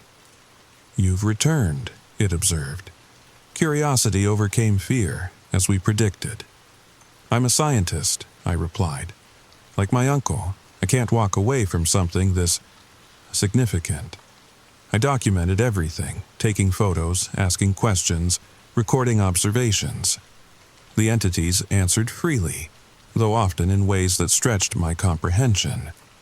They explained their perception of time, nonlinear, their relationship with the natural world, symbiotic rather than parasitic, their evolution alongside humanity, accelerated by proximity to complex consciousness. When I checked my documentation the next day, I made a chilling discovery. The photographs showed only amorphous shadows, not the distinct figures I'd seen. The voice recorder had captured my side of the conversation perfectly, but where the entity's replies should have been, there was only static or silence. Over the next several days, I continued my interactions with the entities. Each night, they appeared more distinctly to my perception, yet no technology could properly document them. Time began to feel elastic, hours expanding or contracting unpredictably. On what I believed was the fifth night, the first entity made a new proposal. "You've learned much about us," it said, "but observation has limitations. To truly understand, you must experience." "Experience what?" I asked. "Our perspective, our perception, a temporary sharing of consciousness." I hesitated, then agreed to meet them in the forest the following night for this integration. The next evening, I followed them deep into the woods to a clearing centered around a massive oak tree. The joining place, the entity called it, where worlds intersect. When I placed my hands on the tree's bark, my consciousness expanded outward, no longer confined to my physical form. I perceived the forest as a vast, interconnected network of life and awareness. I understood that the entities were extensions of this forest consciousness, its way of interacting with human awareness. As the integration deepened, I panicked, feeling myself beginning to merge with this greater consciousness. With the last of my human will, I established a boundary. I would experience but not merge. I would learn, but remain separate. Remarkably, the forest consciousness respected this boundary. I was shown a choice: retreat completely, accept full integration, or establish a balanced relationship, visiting this expanded awareness periodically but maintaining my human identity. I choose balance, I communicated. Periodic contact, maintained separation. When I returned to my normal perception, standing before the oak tree, the first entity spoke, "You have chosen wisely." Few humans manage to maintain boundaries during initial integration. They returned me to the cabin as dawn approached. When you are ready to return to us, simply enter the forest at night and think of connection. We will find you. I returned to my life in Atlanta, to my job and my ordinary existence. But I carry with me an expanded awareness that occasionally flickers at the edges of my perception. Every few months I return to the cabin, enter the forest at night, and experience again that extraordinary consciousness. So, the next time you find yourself near a forest at night and feel that prickling sensation on the back of your neck, remember my story. Remember that the trees are watching, the shadows are listening, the forest is aware, and sometimes if you're very lucky, or perhaps very unlucky, it might decide to reveal itself to you too. Just be careful what you agree to in the darkness beneath the trees. Some journeys transform you in ways you can never undo. Some knowledge changes you forever. Sleep well tonight, and listen carefully to the whispers in the wind outside your window. They might be trying to tell you something important. If you enjoyed this story, please like and subscribe for more tales from the borderlands between our world and what lies beyond. Share your own unexplained experiences in the comments below. What strange encounters have you had in the forests? What whispers have you heard in the darkness? Sweet dreams, my friends. Or should I say pleasant nightmares? Story number 4. The poltergeist that moved my furniture. Have you ever felt that strange sensation when you walk into a room and something just feels off? Like furniture that's just slightly out of place. Or items that disappear only to reappear where you've already looked. I never believed in the supernatural until it happened to me. By the end of this story, you might start questioning those little unexplainable moments in your own home, and trust me, after what I experienced, I'll never ignore those subtle signs again. So get comfortable, dim the lights if you dare, and listen to my true encounter with what I can only describe as a poltergeist that decided my home was its playground. If you've ever experienced something strange in your home, drop it in the comments below. I'd love to know I'm not alone in this. And now, our story begins. It started on a Tuesday in late October. Just an ordinary Tuesday in suburban Massachusetts. The kind where autumn paints the trees in brilliant oranges and reds, and the air carries that distinct crispness that makes you want to curl up with a blanket and a good book. I had just moved into my new apartment 3 weeks earlier. A charming 2-bedroom in an old Victorian house converted into separate units. The rent was surprisingly reasonable for the Brookline area, which should have been my first clue that something wasn't quite right. My name is Emma Winters. I'm a 32-year-old editor for a small publishing house in Boston. Nothing special about me, really. Just an ordinary woman who enjoys true crime podcasts, mystery novels, and the occasional glass of Cabernet. I've always prided myself on being rational and level-headed. Ghost stories were entertaining, sure, but I never believed they could be real. That Tuesday evening, I arrived home after a particularly exhausting day at work. 3 manuscript deadlines had collided, and my boss had been breathing down my neck about quarterly projections. All I wanted was to kick off my shoes, order some takeout, and decompress. I unlocked my front door, flicked on the lights, and stopped dead in my tracks. Something was different. My coffee table, which I always kept precisely centered between my couch and TV stand, had shifted about 2 feet to the left, not dramatically pushed aside like you'd see in a horror movie, just noticeably off-center. "That's weird," I muttered to myself. Setting down my purse on the kitchen counter, I wondered if I had bumped it that morning in my rush to get to work. Though I clearly remembered setting my coffee mug on it while I put on my coat, and it had definitely been in its usual spot then. I shrugged it off and moved the table back to its proper position. Just a strange occurrence, nothing more. I ordered Chinese food from my favorite place on Main Street, changed into sweatpants and a comfortable hoodie, and settled in for a night of mindless television. The following morning, I woke up, made coffee, and nearly dropped my mug when I walked into the living room. The coffee table had moved again. This time, it was pushed against the couch at an awkward angle. I froze, my heart suddenly pounding. I lived alone. The doors and windows were locked, and yet my furniture had definitely moved during the night. "Hello?" I called out, feeling ridiculous even as I did so. No response, of course.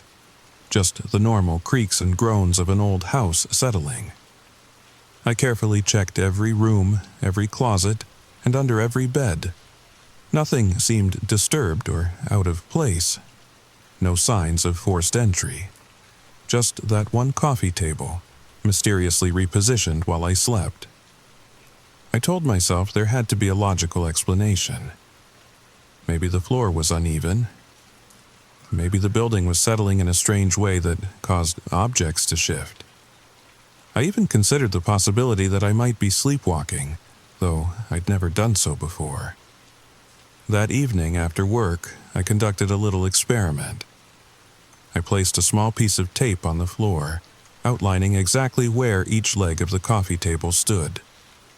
Then I went to bed, double-checking that my doors were locked. Morning arrived with weak autumn sunlight filtering through my curtains. I padded into the living room, anxious to see the results of my experiment. The coffee table hadn't just moved. It had rotated 180 degrees. The tape markers on the floor made it unmistakable. Something or someone had turned my coffee table completely around while I slept. A chill ran down my spine as I stood there, trying to process what I was seeing. This couldn't be explained away by uneven flooring or settling foundations. This was deliberate movement. Is someone here?" I whispered, feeling foolish but frightened. The silence that answered seemed somehow heavier than before. That day at work I couldn't focus. I kept thinking about my moving furniture and what it might mean. Was my apartment being broken into by some bizarre burglar who only rearranged things? Was I losing my mind? Or was there something supernatural at play? I decided to do some research during my lunch break. I typed "moving furniture when alone" into my search bar.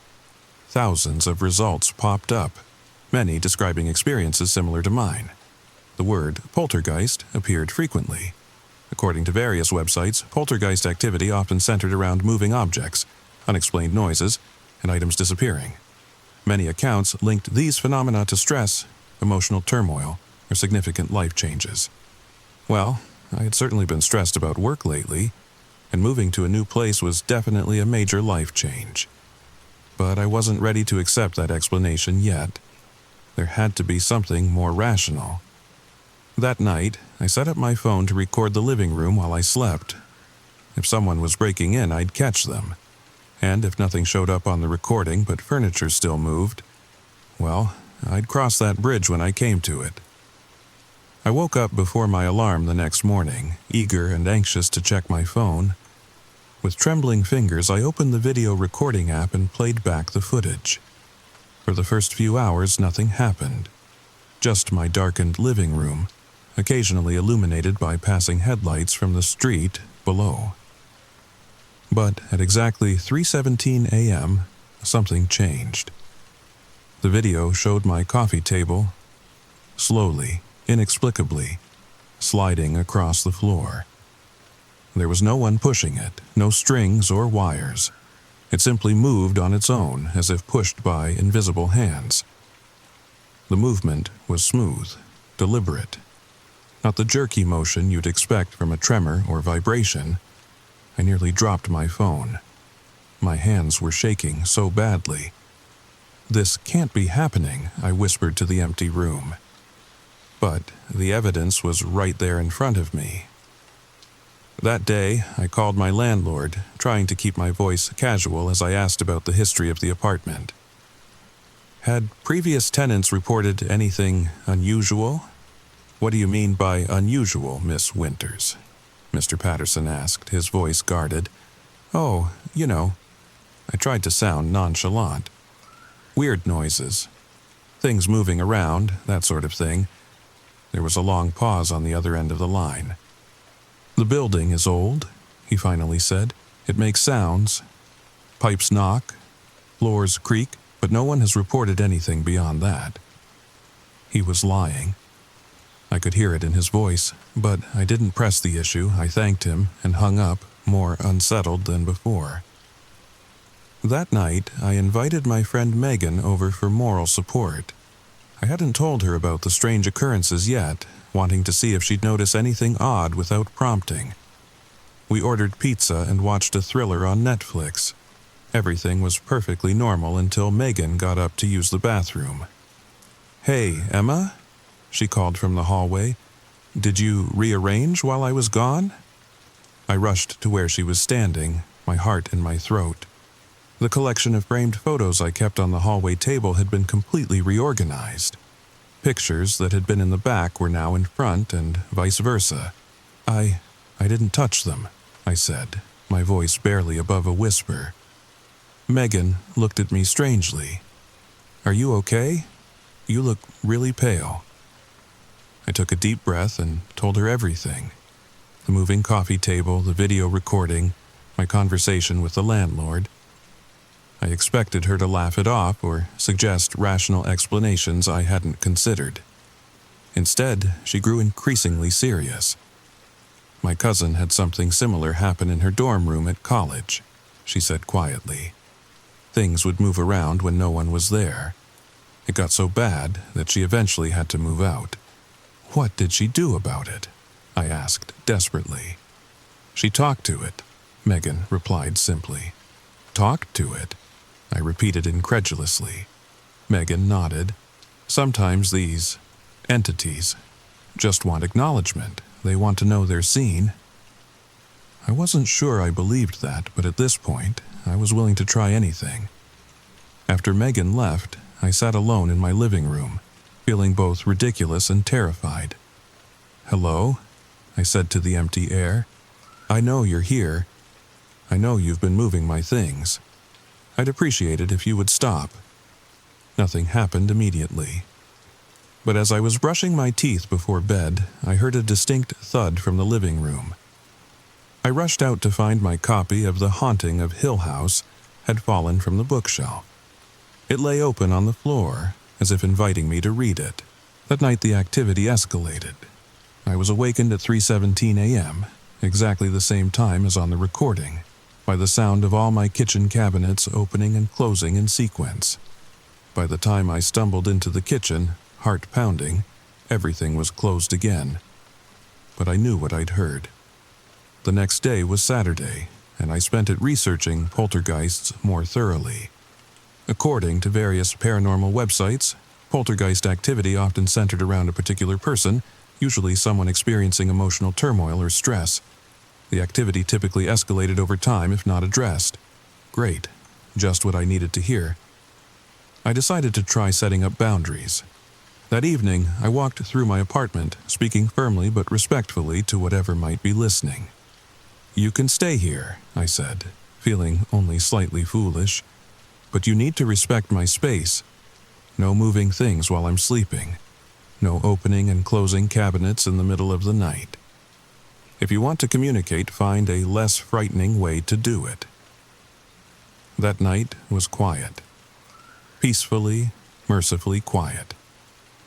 I slept better than I had in days, relieved that perhaps my little talk had worked. I should have known it wouldn't be that simple. Sunday morning, I woke to find every book I owned had been removed from my bookshelves and arranged in a perfect circle in the center of my living room floor. In the middle of the circle was a small, tarnished key that I had never seen before. I approached cautiously, my bare feet silent on the hardwood floor. The key was old-fashioned, the kind you might use for a diary or a small jewelry box. I picked it up, turning it over in my fingers. It felt inexplicably cold, much colder than it should have been. "Where did you come from?" I whispered. "What do you unlock?"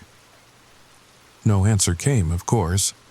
Just the distant sound of traffic outside my window and the soft ticking of the clock on my wall.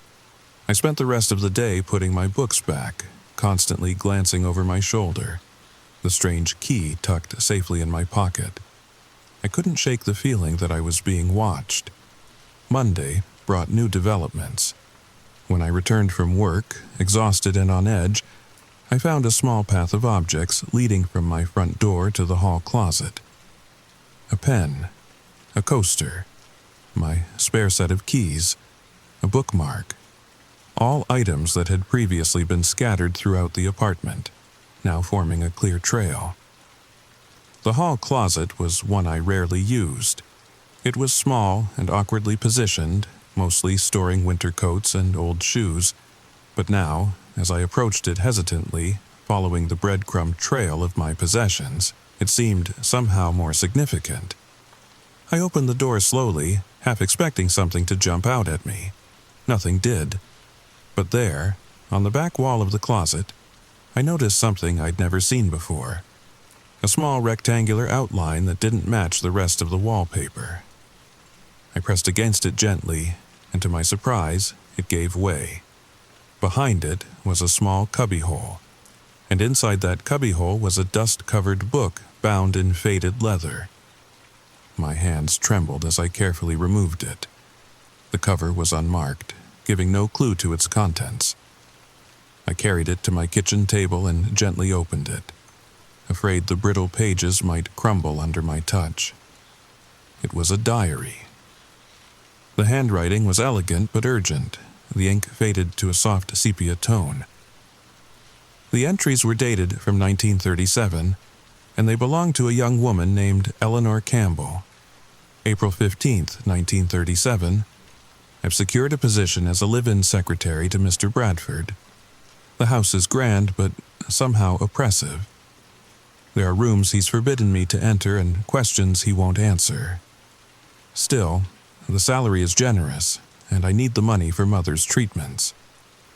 I read entry after entry, becoming increasingly absorbed in Eleanor's story. She had come to work for a wealthy businessman in this very house when it was still a single-family dwelling.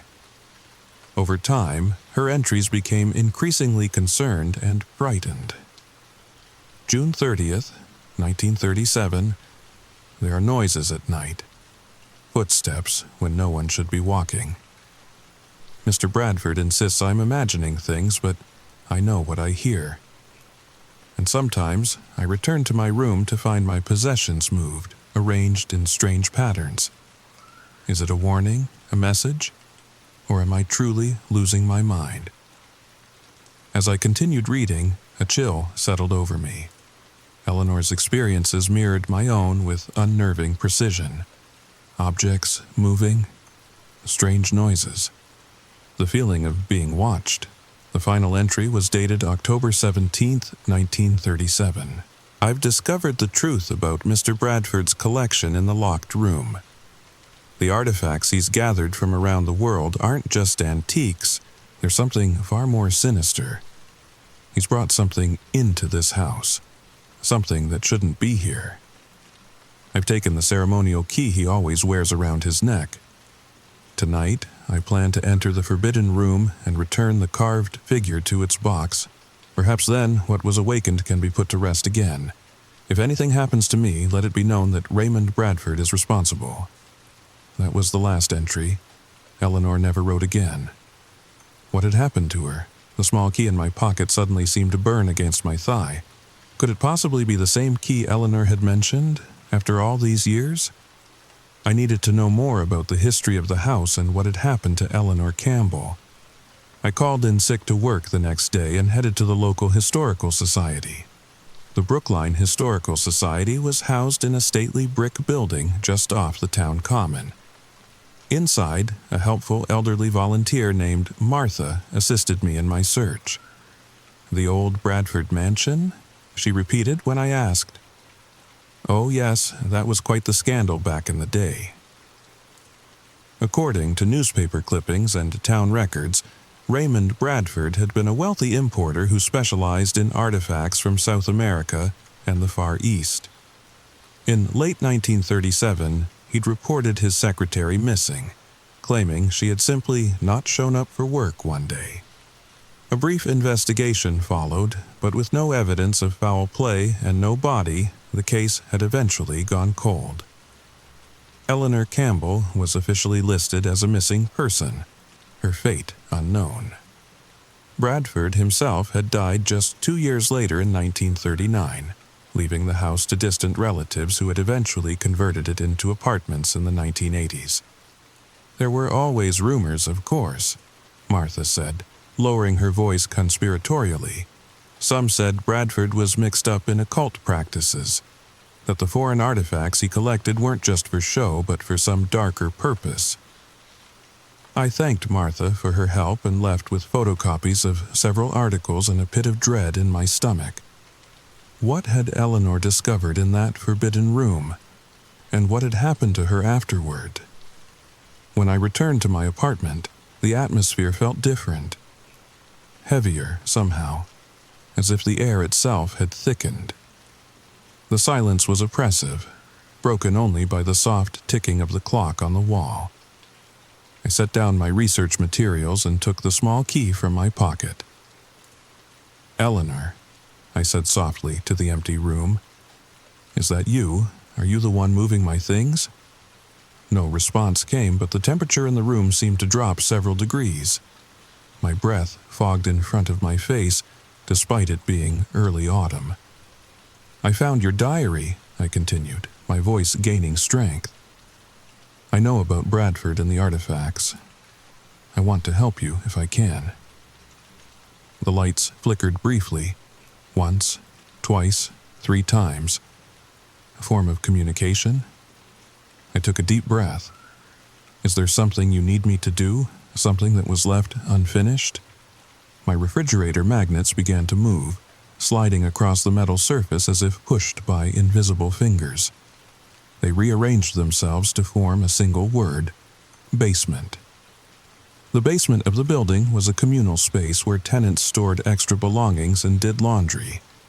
I'd been down there only a few times since moving in, finding it creepy and unwelcoming even before I knew about the building's history.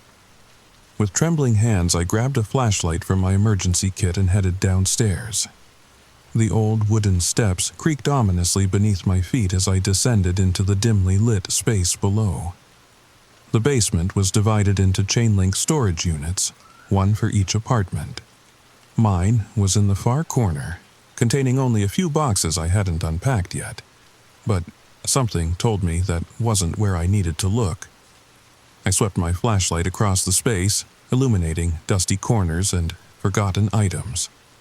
Then I noticed something odd about the far wall. Unlike the other walls of rough stone foundation, This one had been covered with drywall, and there, nearly hidden behind an old water heater, was a door. A door with an antique keyhole. My heart pounded in my chest as I approached it. The key felt impossibly heavy in my hand. Was I really going to do this? Open a mysterious door in a basement based on instructions from what appeared to be a ghost? But I needed answers. I needed to know what had happened to Eleanor Campbell all those years ago. With shaking fingers, I inserted the key into the lock. It turned with surprising ease, as if it had been waiting all these years for this moment. The door swung open with a low groan, revealing a small room beyond. My flashlight illuminated a space that time had forgotten. Dust lay thick on every surface, undisturbed for decades. The room contained a single shelf holding a carved wooden box. The box was beautiful in a disturbing way. Intricate patterns covered its surface, depicting figures that weren't quite human. At its center was a symbol that made my eyes hurt to look at directly. This must be what Eleanor had referred to in her final diary entry, the artifact she had intended to return to its box. But where was the artifact itself? I approached carefully, my flashlight beam steady on the box. As I drew closer, I noticed something else in the corner of the room. Something I had initially mistaken for a pile of old clothes.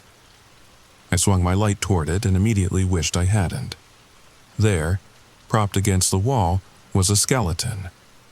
The remains still wore fragments of a dress from the 1930s, and a delicate chain around the neck bones held a locket. Eleanor Campbell had never left the house, after all. Clasped in her skeletal hands was a small stone figure. Humanoid, but wrong somehow, with too many limbs arranged at impossible angles. Even as a simple carving, it radiated a malevolence that made me take an involuntary step back. This was what Bradford had awakened, what Eleanor had tried to contain, and what had ultimately killed her before she could complete her task. I knew what I had to do. With my heart threatening to beat out of my chest, I approached the remains. "I'm sorry this happened to you," I whispered. "I'll finish what you started." Steeling myself, I carefully removed the stone figure from the skeletal hands. It was ice cold to the touch and seemed to vibrate with an unnatural energy. I carried it to the box, fighting the overwhelming urge to throw it down and run. As I placed the figure inside the box and closed the lid, a sound like 1,000 whispers filled the room. The temperature plummeted until I could see my breath clouding before me.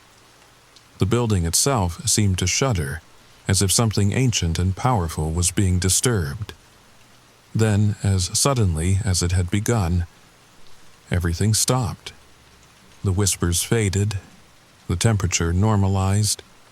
The oppressive feeling that had permeated my apartment for weeks lifted like a fog clearing.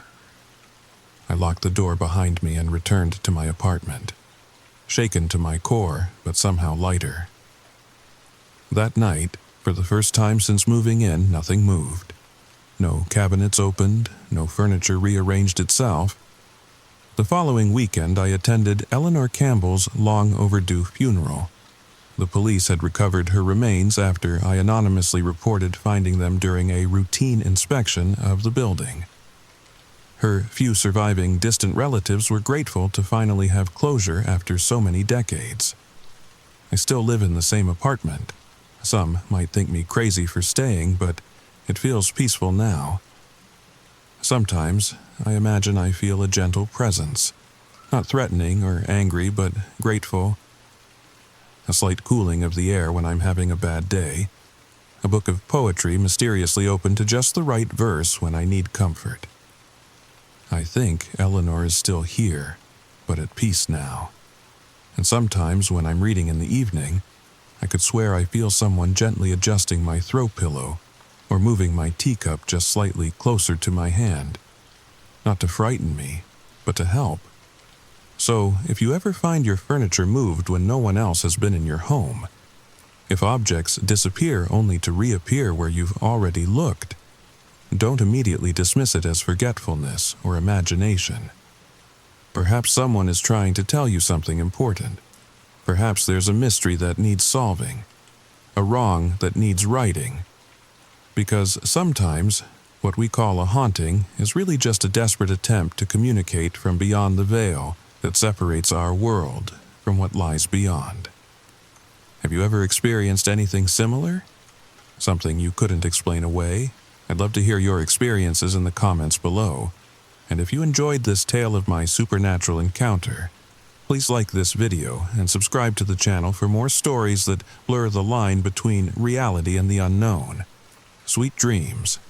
Or should I say, sleep tight, and don't let the poltergeists rearrange your furniture tonight. Now, sleep.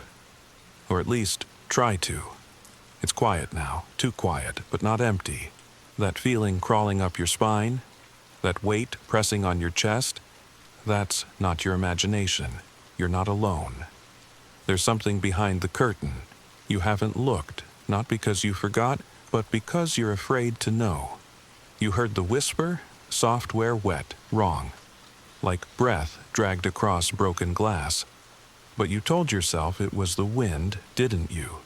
That lie made you feel safe. Temporarily. Let me ask you, does the wind whisper your name? Does the wind tap lightly, again and again, from the same spot behind the curtain every night? Does the wind leave scratches on your window that weren't there this morning? Thin, sharp, like claws, like warnings. You don't remember opening the window. You never open the window. But it's unlocked now. You could check, you could stand up, you could walk over and pull the curtain back. But you won't, because you know. You know what's waiting, not because you've seen it, but because you felt it. In the quiet, in the dark. Every time you close your eyes, every time you wake up and your blanket is just slightly moved. Your door slightly cracked. You try to explain it. Your mind wants to explain it. But that whisper, that sound that only comes when you're alone, when everything is still, when the night is at its deepest, that's not a dream, that's a presence. It doesn't want your fear, it wants your attention. It feeds on the moment you doubt yourself. The second you wonder if you heard something, the instant your heart rate rises. That's when it leans closer. It's been patient, watching, learning you like prey. You ever notice it never shows up when the lights are on, when someone's in the room? It waits for the ritual, the brushing of your teeth, the turning off of lights, the last look at your phone, the deep breath just before sleep. That's when it wakes up. That's when it stirs behind the curtain. Sometimes it watches you all night. Sometimes it moves. A shift in the shadow. A faint creak on the floorboards. The sound of fabric sliding over skin. And when you don't check, when you ignore it, that's when it comes closer. Not fast, not loud, just closer. You might feel a cold spot on the bed. You might feel breath on your neck. You might hear a whisper in your ear that sounds almost like your voice. It copies, it mimics, it blends, not to confuse you, to prepare you, because soon it won't need the curtain, it won't need shadows, it will sit beside you, stand behind you, speak through you. You won't even know when it happens. You'll wake up, look in the mirror, and something will be off. Your eyes won't blink quite right, your smile will linger too long. Your reflection will move just a little after you do. And the people around you? They'll say you seem different. Not worse, just not you. But tonight you're still you. Still in control, for now. You could still check. You could still confront it. Pull the curtain back, face it, but deep down, you've already made your choice. You won't. Because you'd rather lie still, let your eyes drift shut, and hope sleep comes quickly. And it will. But what you wake up as might not be the same. Now, if you've made it this far, congratulations. You're not just a viewer, you're part of something bigger. something that watches with you, that sits beside you as you watch, as you listen, as you wait. Because this story doesn't end when the screen fades to black. It follows you into the next room, into your dreams, into your reflection. If you liked this story, like, share, and subscribe, so you don't miss the next one, so we don't miss you, and comment below. Tell us the moment you stopped feeling alone. We're watching, we're listening, and we read everything. Now, go ahead, gain the courage to check the dark corners before you sleep. Turn off the lights, close your eyes, sleep well, if you can.